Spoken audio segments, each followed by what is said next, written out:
Hi friends, அஸ்ஸலாமு அலைக்கும். எல்லோரும் எப்படி இருக்கீங்க? இன்றைக்கி ஒரு normal week day morning vlog தான் பார்க்க போகிறோம். என்னென்னு பார்த்தீங்கன்னா, இன்றைக்கி வந்து காலையில் வந்து டீ போட்டு டேவை ஸ்டார்ட் பண்ணியாச்சு. அதுக்கப்புறம் வந்துட்டு தயிர் சாதமும் பொட்டேட்டோ ஃப்ரையும் தான் செய்கிறேன் இன்றைக்கி.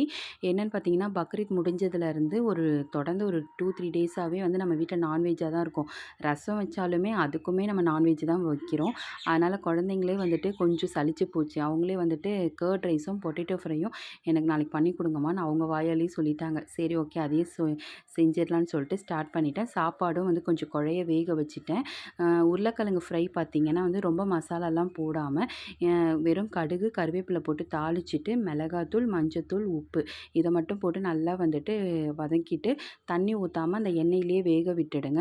வேக விட்டதுக்கப்புறம் ஃபைனலாக வந்து பார்த்திங்கன்னா கொஞ்சம் ரைஸ் ஃப்ளார் ஆட் பண்ணிங்கன்னா அவ்வளோ கிறிஸ்பியாக இருக்கும், நல்லா சாஃப்டாகவும் இருக்கும். இதில் வந்து கொஞ்சம் ஃப்ளேவர் வேணும்னா சிக்கன் மசாலா கூட போட்டுக்கலாம். கண்டிப்பாக இந்த மெத்தடில் ட்ரை பண்ணி பாருங்கள். குழந்தைங்க நல்லா விரும்பி சாப்பிடுவாங்க.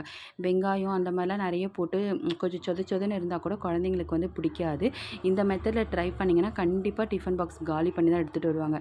ஏன்னா உருளைக்கிழங்கு அவ்வளோ நல்லது. கண்டிப்பாக வந்து குழந்தைங்களுக்கு அதிகமாக சேர்த்துக்கோங்க. அதுக்கப்புறம் குழந்தைங்களும் எழுந்துட்டாங்க. எழுந்து அவங்கள கிளப்பி விடுறதுக்கும் கரெக்டாக இருந்துச்சு. தேங்க்ஸ் ஃபார் யுவர் வாட்சிங்.